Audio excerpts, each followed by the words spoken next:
Hi friends अस्सलामु अलैकुम पूसணிக்கா हलवा sweet செய்முறை 1 kg பூசணிக்காய் தோல் சீவிட்டு இது மெலிசா கட் பண்ணிக்கணும்.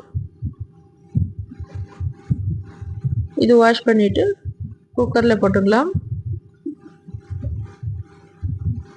100 கிராம் கடலைப்பருப்பு வாஷ் பண்ணி இதிலே போட்டுக்கணும். 2 டம்ளர் தண்ணி போட்டு 3 விசிலுக்கு விட்டுடலாம். 1/2 kg வெல்லம் 1/2 டம்ளர் தண்ணி போட்டு இது ஸ்டவ் ஆன் பண்ணிட்டு இது வெல்லம் கரைச்சிக்கலாம். இது 3 விசில் வந்ததுக்கு அப்புறம் குக்கர் ஓபன் பண்ணி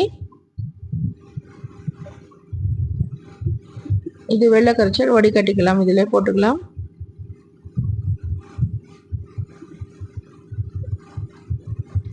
இது நல்லா மிக்ஸ் பண்ணி விட்டுக்கணும். இது ஒரு 10 மினிட்ஸ் குக் ஆகட்டும். இது வேகின பூசணிக்காய் எடுத்து இது நல்லா பேஸ்டா கடிஞ்சிக்கணும்.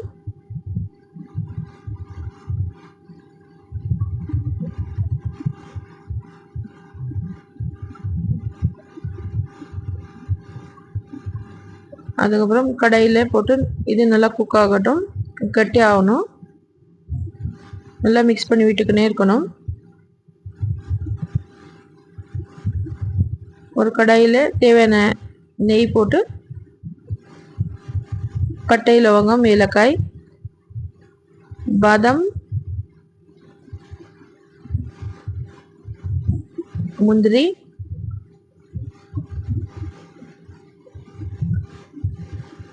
தர்பூசணி விதைகள் நெய்யில் வறுத்து இதில் போட்டுக்கலாம். இது மிக்ஸ் பண்ணி விட்டுக்கணும். அவ்வளோதான், பூசணிக்காய் ஸ்வீட் தயார். சேவ் பண்ணுங்க, வாங்க சாப்பிடலாம். வீடியோ பிடிச்சிருந்தா லைக் பண்ணுங்க, ஷேர் பண்ணுங்க, சப்ஸ்கிரைப் பண்ணுங்க. தேங்க்யூ.